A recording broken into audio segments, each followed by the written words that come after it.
On this week's episode of A Drier Dose of Disney, Jared discusses SeaWorld San Diego and whether it's worth the visit.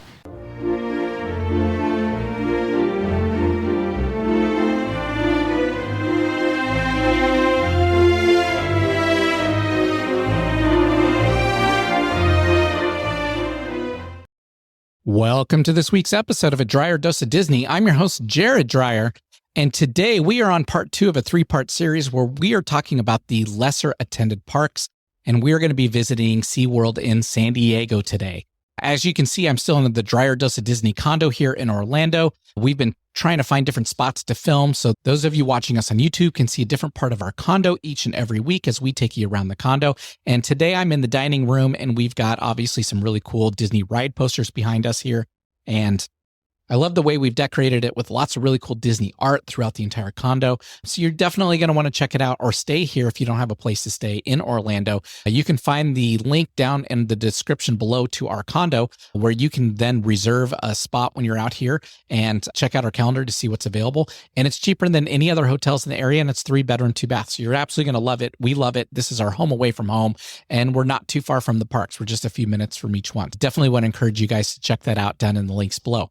And while you're at it, click that pause button and find the subscribe button so that way you can subscribe to this content and get this content delivered into your inbox each and every week and get the latest Disney and Universal tips and tricks downloaded into your inbox every single week as we release episodes, because we're now over episode 60 and we've got tons more coming, and we love doing this for you guys. Please click that subscribe button. And then if you find any tips or tricks that save you time or money, find us over at Patreon. That's also in the links below. And you can throw us a couple dollars to keep this podcast going or become a regular subscriber where you're going to get lots of cool extras out there. But we definitely want to thank our subscribers that are out there. You guys are why we do the podcast, and we appreciate the support. So thank you very much. So today you can see I'm wearing another RSV LTS shirt. This one is the new Finding Nemo one. I got this for Father's Day this year and thought, hey, this one's fitting to wear for a day talking about SeaWorld. Now, last week I wore a different shirt that had sharks on it from our SeaWorld Orlando episode. Today we're talking about SeaWorld San Diego, and you can see we've got Nemo, Clownfish, and Dory, which is a Pacific blue tang on the shirt here. And we're going to be telling you all about SeaWorld and the coolest things there as well. Now, I will start out the episode by telling you SeaWorld San Diego is very near and dear to my heart because it's just down the street from my alma mater, which is Point Loma Nazarene University. I went to school in the late 90s at Point Loma, and I majored in biology, and my whole goal was to study marine zoology and specifically sharks. I absolutely love sharks, and that was my whole goal, was to work on a shark research vessel and to document all kinds of new shark behaviors, similar to what you guys now see on Shark Week, which wasn't a thing when I was going to college. So it was really cool after college when that became more of a mainstream media type thing with Shark Week on Discovery Channel. That was before my time, and I loved sharks even back then. I did a lot of time over at SeaWorld. I had a season pass back then. I studied a lot at the Birch Aquarium up there in La Jolla, and I absolutely loved the Southern California, San Diego area. So SeaWorld is very cool. Now, a couple quick things to think about. A lot of people think when they go to Southern California parks, obviously Disney's their number one choice. They've got a couple parks there. They start thinking about maybe Universal, Knott's Berry Farm. They think about Magic Mountain up in Valencia or SeaWorld down in San Diego. SeaWorld in San Diego is about 90 miles away, so it's a little bit more than an hour and a half away from Southern California Disneyland. Now, if you fly into San Diego, is a slower paced town than LA. It's great. There's great beaches. Coronado's awesome. La Jolla's awesome. I will tell you that San Diego is in and of itself worth its own vacation. You don't want to cram in a San Diego trip into your Southern California vacation where you're going to Disney. Now, if you want to do just parks and you're saying, okay, I'm going to do Disney and I want to do SeaWorld, then by all means, yeah, drive down and do it. But San Diego's so awesome. It totally deserves its own week of vacation while you're down there. So definitely you're going to want to go check it out. But you have to realize that when I was going to SeaWorld in San Diego, there were only a couple SeaWorld parks. It was a big deal. Shamu was a big deal. Obviously, the Free Willy movie had just come out a couple years prior, and everybody loved going to the parks to go see the Shamu show and to watch the trainer swim with the killer whales. And that stadium was packed. Every time you'd go, every single show was completely full. And every seat was taken, and it was awesome. The shows were amazing. They were 30 to 40 minutes long. They did a lot of really cool tricks. And it was just an amazing event to see these killer whales in captivity. Keep in mind though, SeaWorld back then was a aquatic aquarium based park, right? So it was not a thrill park. There were no rides at SeaWorld. In fact, the only ride back then was the tower that you can go up and down, and they didn't have any other rides or roller coasters that you could go to, which then fast forward, the company that also owns Busch Gardens out here in Tampa purchased all the SeaWorld properties, and from there, they started turning them all into thrill parks. So it was in the early 2000s, they started adding some of these more thrill-based rides, starting with Journey to Atlantis. And Journey to Atlantis is a really cool ride where it's more of a boat ride where you're going to get wet. They've got a lift. It does have a little bit of a roller coaster track on it at one point, but it's not a crazy type thrill ride like you're going to find at your Six Flags type parks or over at Busch Gardens. So it was an okay addition to the park. It didn't take up much space. In fact, it was on the front over by the parking lot. So Journey to Atlantis, that was cool. Then fast forward a few years after that. Then they added Manta. And they did this because they were doing the Manta coaster out in Orlando as well. And so they did Manta out in San Diego. But the difference is the Manta in San Diego is totally different.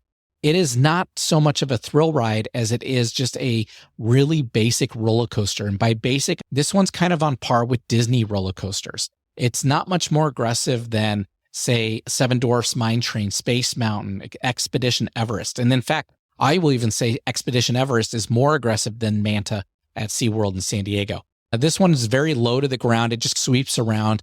Granted, it does have some more intense turns. It's got a couple little, I don't want to say even loops. It's just got some really tight turns in there that you're going to feel some G's on. But it's a typical sit-down roller coaster that doesn't go up very high. It is a little bit quicker. It does have a good launch on it, which is a lot of fun. But it's supposed to mimic how a manta swims through the water, which makes total sense. So that was a really cool addition. So now you've got a couple rides that were coming in to SeaWorld. But go back into, now you're in the early 2000s here at SeaWorld San Diego. They had a couple cool rides, but they still had the dolphin show. They still had the Shamu show. They still had the sea lion and otter show. And then they had the huge array of aquariums throughout the park. So there were aquariums everywhere. And they had some really cool things, like they had an octopus in one. They had aquariums of tropical fish. They had places where you could go feed the stingrays. They had places where you could go see the dolphins and potentially have an interaction with a dolphin. They had really cool animal exhibits there. And they also had their new Arctic experience, which had the beluga whales in it, and they had polar bears. And that was awesome. And I went there a couple times where they would bring out a snow fox, and they would have a snow fox on a leash out in the open where people could walk by and see it. And that was really cool. So they had a really good animal experience there. At the same time, they also had the Budweiser Clydesdales. So they had a huge barn with these huge horses in there. And that was really cool. So a very different experience than the aquatic life. But you were able to walk through this barn, and you were able to see Anheuser-Busch and how they took care of their Clydesdales that they used in their Budweiser commercials. And they had the huge stagecoaches in there and stuff. And that was awesome. So SeaWorld reached its pinnacle at that point. It was doing really well. And then what happened was a movie called Blackfish came out.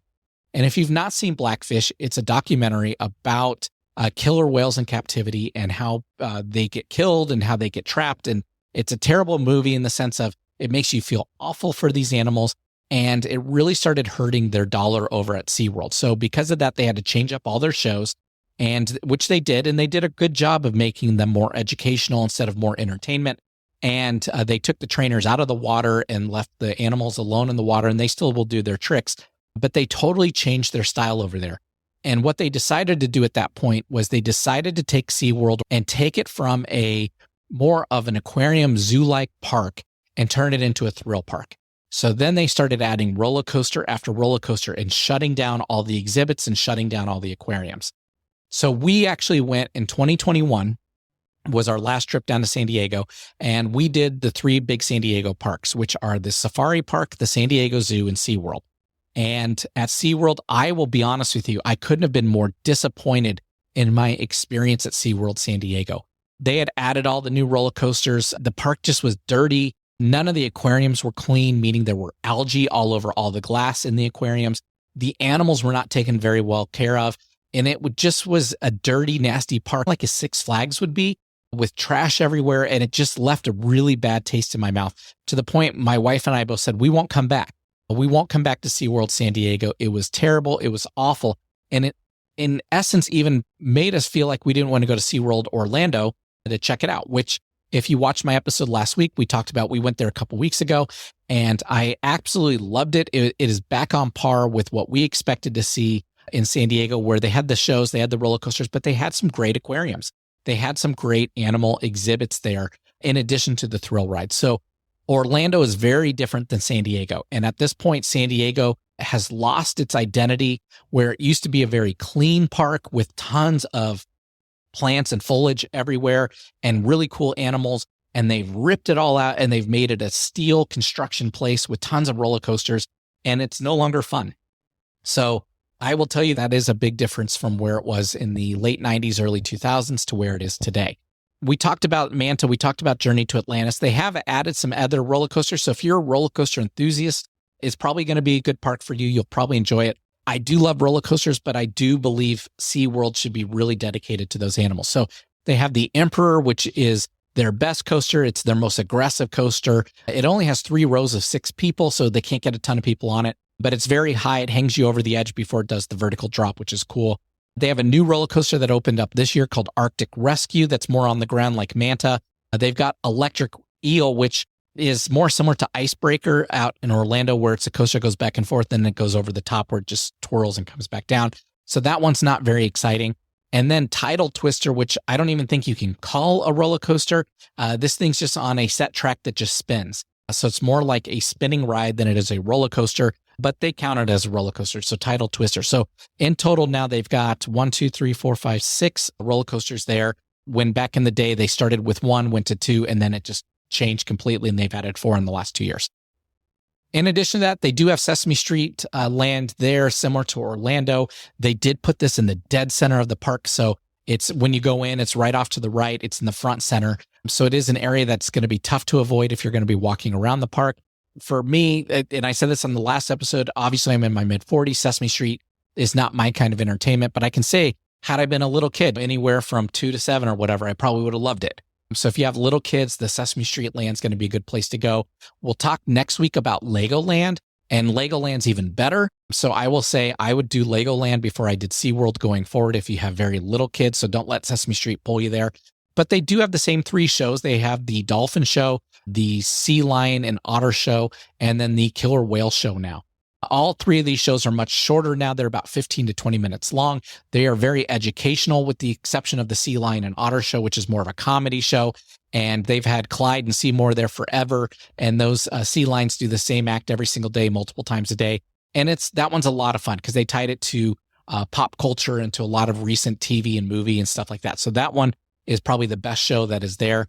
Of course, if you don't get to see killer whales regularly, because you can't, unless you're up in, Alaska or out in the Pacific somewhere, you would love to go see the killer whales there. So those are a lot of fun. But do know that they have definitely scaled it down since the Blackfish movie. I will tell you at the end of the day, my I can do this all day tip of the day for SeaWorld, and I hate to say this, is don't go. It's not worth the money. When we were there last time, like I said, the park was absolutely filthy. They have closed so many of their animal exhibits to put up roller coasters that they really only have the 3 shows left, plus the Arctic experience over there. They do have the shark exhibit still that you can walk through, and that one's really cool. But outside of that, they've closed down all their aquariums. They've taken everything out of the park that was fun and exciting. And I can tell you, anything that was an aquarium type structure. So in Manta, they have an aquarium when you walk through there. The glass was completely covered in algae. You couldn't even see through the glass because it was so dirty. So you couldn't even see the animals that were in there. It just looked disgusting. It looked like they haven't done maintenance on this park in 20 years. And I know aquariums can go bad really quick, so I want to give them a little more grace. But it was bad. It was terrible, to the point we felt bad for the animals, and we said we would never go back. So I will say, save your money. If you have little kids, go to Legoland, go to Disney. You're going to have a better experience. If you want roller coasters, go up to Magic Mountain up in Valencia. You're going to get way better coasters up there, and the whole park is dedicated to coasters. So you're going to have a lot more fun up there than you would down in San Diego.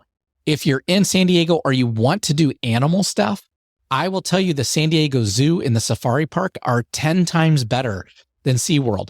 So go visit one of those. The San Diego Zoo is world renowned if you did not know that. It is a bit of a hike just because it's on the side of a hill in Balboa Park. And so you are going to get a lot of steps in that day. But they have some amazing exhibits over there, including their koala one it's out of this world. And then they have other exhibits throughout the whole park that are just amazing. But the koala one is definitely worth calling out because it was awesome. And then the safari park obviously is more of that open space, get the animals really out there, and then you can do the safari trek, similar to what you do at Animal Kingdom out in Orlando.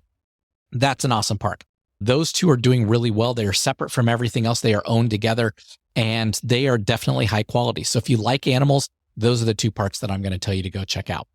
With that, we hope you have a magical week as you're planning your next vacation.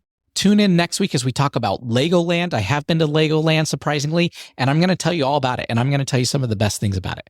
So we'll talk to you next time. Bye-bye.